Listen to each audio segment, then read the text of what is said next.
Sr. Presidente. Cumprimentar o Sr. Ministro, o Sr. Secretário de Estado, os Srs. Deputados, os jornalistas aqui presentes.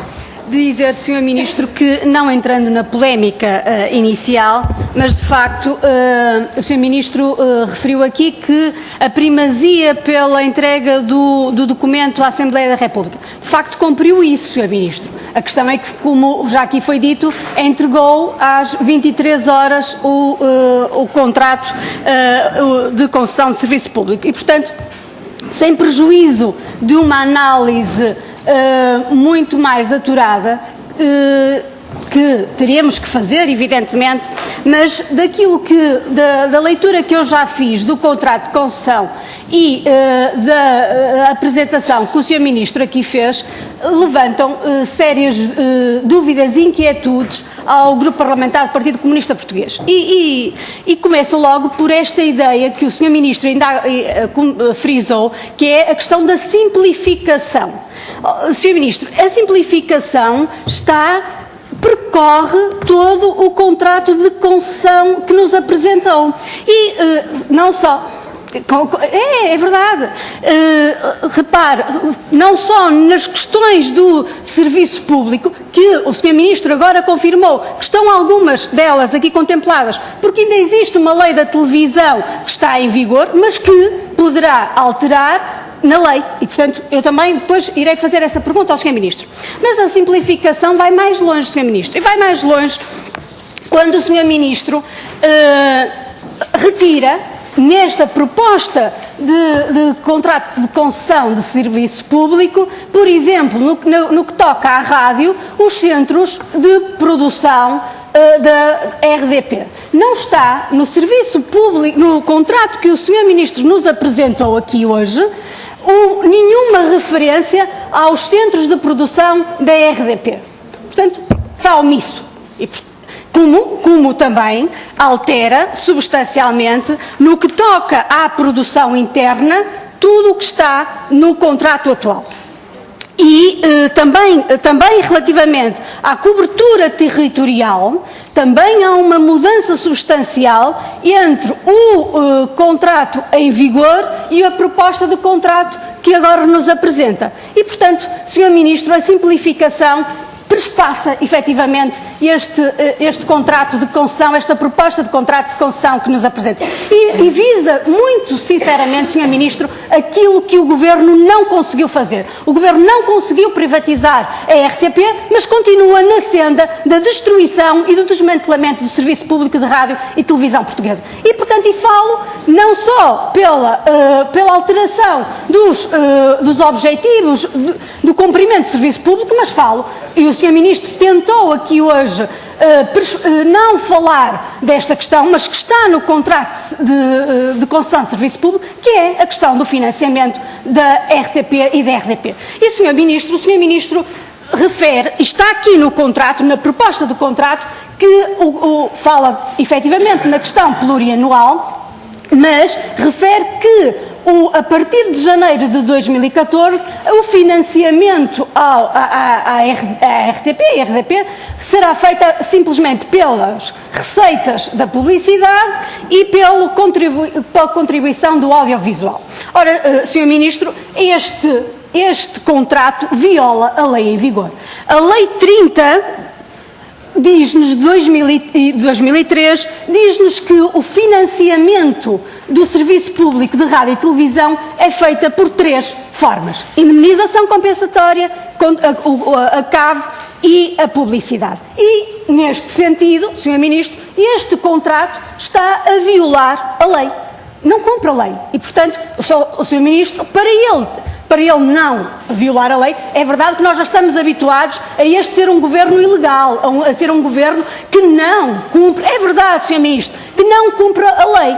O Sr. Ministro sabe, não fossem os chumbos sucessivos do Tribunal Constitucional a comprová-lo. E, portanto, Sr. Ministro, aquilo que nós vemos com muita preocupação, efetivamente, este contrato e o fim e aquilo que se perspectiva para o Serviço Público de Rádio e Televisão. E neste sentido, Sr. Ministro, eu começo por então fazer depois desta apreciação global, eu começo por lhe fazer perguntas muito concretas.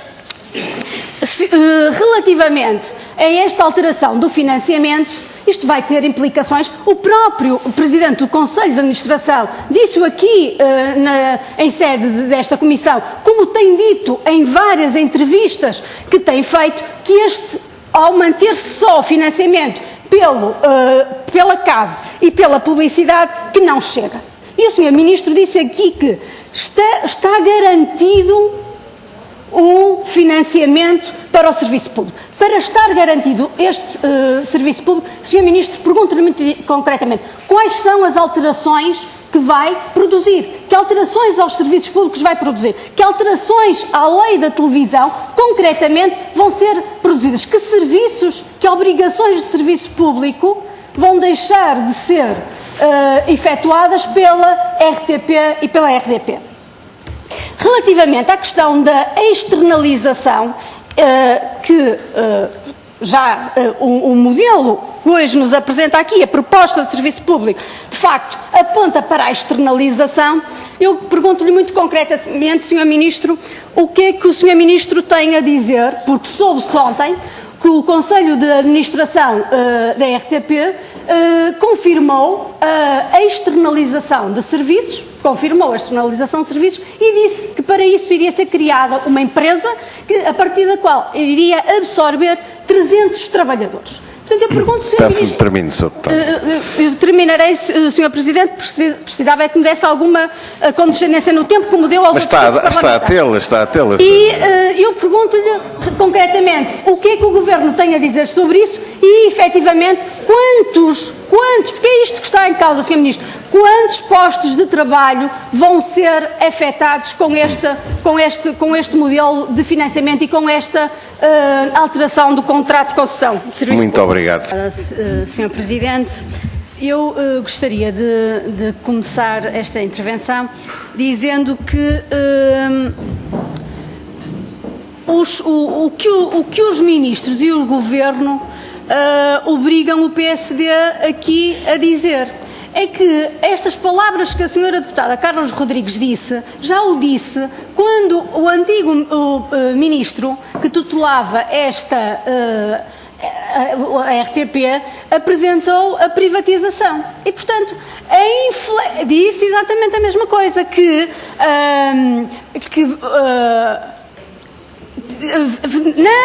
disse que valorizava a determinação, que de facto o caminho seguido para a RTP é melhor. Portanto, realmente, como é que os diferentes ministros obrigam o PSD a dizer este tipo de questões? Mas, no essencial, é verdade, mas no essencial mostra a essência evidente, e peço desculpa pelo pleonasmo, mas a essência daqui. E a essência é não discutir o essencial deste contrato. E noto mais uma vez, o Sr. Ministro não respondeu às questões que eu lhe coloquei. Relativamente às alterações da lei da televisão, o Sr. Ministro já deve ter uma ideia de quais são as áreas que vão ser alteradas e, portanto, se pudéssemos aqui avançar, nós agradeceríamos. Relativamente ao modelo de governo, o PCP, se dúvidas tinha quando o anúncio da tal entrega da RTP a uma entidade genuinamente independente, porque era vago, o Sr. Ministro anunciou, hoje vago continua, Sr. Ministro. O Sr. Ministro diz que em novembro será apresentado o processo, não é? Mas, Sr. Ministro, novembro já está aí à porta. E, portanto, Sr. Ministro, quais são as alterações? Como é que vai ser nomeado? Este conjunto de personalidades genuinamente independentes? É porque, de facto, Sr. Ministro, não há personalidades genuinamente independentes. E também a prática... Não. Senhores deputados, deixem o seu deputado a concluir, por favor. Um pouco de silêncio na sala. Não, sabe porquê? Porque a prática deste governo, quando fala de entidades genuinamente independentes, está a falar sempre de grandes grupos económicos. É esta a prática. É, senhor. Eu sei que custa ouvir, mas é esta. E, portanto, Sr. Ministro, avance, por favor, concretize esta ideia. É muito bonito vir aqui com frases muito largas, muito amplas, que também é característica do Sr. Ministro. Mas, Sr. Ministro, concretize, vá ao fundo da questão, diga efetivamente o que é que pensa, porque tem que ter, o Sr. Ministro tem muitas ideias, portanto também tem que ter esta ideia sobre isto e queria que aqui, este é o momento ideal para as concretizar. Relativamente à questão e eu termino já, da produção interna, Sr. Ministro, remeto-lhe para a página 22, cláusula 19. Ponto 1 diz, a concessionária deve manter um mínimo de meios de produção interna. Eu pergunto-lhe muito concretamente, Sr. Ministro, quais são estes mínimos? Quais são estes mínimos? Obrigada, Sr. Presidente. Eu começo por aqui fazer um conjunto de síntese daquilo que foi dito. Portanto, o plano estratégico que hoje aqui nos foi apresentado pelo Sr. Ministro, que está no contrato de concessão de serviço público que nos apresentam aqui, já nos mostra quais são os custos para a RTP. E as bancadas da maioria admitem-no, o Sr. Ministro também o admitiu, e os custos são despedimentos de trabalhadores. E despedimentos de trabalhadores a somar também, no caso desta notícia que hoje está aqui e que já aqui falamos, a precarização, a transferência de trabalhadores para uma outra empresa, não sabe qual é a empresa, mas que, obviamente, nós sabemos, isto implica sempre a precarização dos vínculos laborais, a precarização das relações laborais. E é esta a prática deste governo que é suportado por esta maioria. Eu gostava também de dizer que o Sr. Ministro disse que sempre que vem aqui à Assembleia é sempre questionado, não sobre aquilo que está a incidir a audiência, mas também sobre o futuro. Lamento, Sr. Ministro, fiz-lhe questões muito concretas que o Sr. Ministro não respondeu. E, nesta senda, vou-lhe perguntar uma questão. Cláusula 21. O Sr. Ministro tem aqui dito, os grupos da maioria também o têm dito, a importância da regionalização, a importância do fator regional para no novo contrato de serviço público, e eu pergunto-lhe, diz assim, obrigação de cobertura do território nacional. E diz que, no ponto 1, a rede de difusão de rádio tem que ter a cobertura integral do território nacional e, no ponto 2, refere-se à televisão. Mas acrescenta aqui uma questão que é muito importante, é o menor custo possível. Ora, quando aqui se fala do menor custo possível, Sr. Ministro, fala-se de duas coisas, sabe o que é? É o despedimento, é o encerramento de delegações, porque foi isso que aconteceu na Lusa, Sr. Ministro, foi isto que aconteceu na Lusa e, portanto, é isto que está aqui em causa. E, portanto, Sr. Ministro, também eu lhe fiz uma pergunta muito concreta, é que Sr. Ministro, quando o Sr. Ministro fala também tenho o cuidado de o ouvir.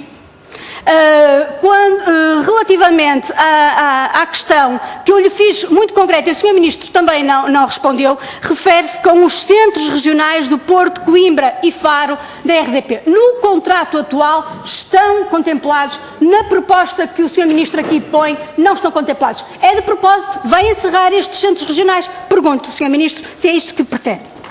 Eu gostaria também ainda de dizer que relativamente a esta opção estratégica, nós sabemos os custos para os trabalhadores, gostava também de lhe perguntar quais são os custos financeiros, Sr. Ministro, que isto vai ter para a RTP. E até porque está contemplado que a RTP tem que dar apoio aos produtores independentes. Nós somos a favor disso, Sr. Ministro, mas a questão é, com esta externalização, quanto é que vai custar à RTP? É isto que é importante também que nos esteja dito. É que não é só dizer que vai haver externalização, que agora temos um outro modelo. É preciso também que aqui fique claro quanto é que vai custar isto para a RTP em termos financeiros. E eu gostaria também, o Sr. Ministro hoje está aqui para falar da RTP, mas eu não posso deixar de referir a questão da Lusa. Já que hoje o Sr. Ministro referiu que que volta a dizer uma questão que na última audição, em julho, nós a colocamos relativamente ao fator de correção e o Sr. Ministro deu exatamente hoje a resposta que nos deu em julho passado, que é, está com a tutela a tratar do assunto. Sr. Ministro, já passaram alguns meses, diga-nos, por favor, qual é o resultado disto? Vai ou não vai? A questão é muito simples. Vai repor esse fator de correção ou não vai repor esse fator de correção? Porque é isto, a pergunta é clara. A resposta é que o Sr. Ministro, mais uma vez, não a tem dado. Eu queria que a dissesse aqui. Que resultados tem com a Ministra do Estado das Finanças sobre isso? E gostava também, mais uma vez, de concluo, Sr. Presidente, relativamente à transferência da Lusa para a RTP. O que é que o Sr. Ministro nos pode dizer relativamente a este assunto, para além de, evidentemente, dizer que a situação na Lusa continua a agravar-se e a precarização continua a agressar, nomeadamente nos correspondentes internacionais? Muito obrigado, Sr.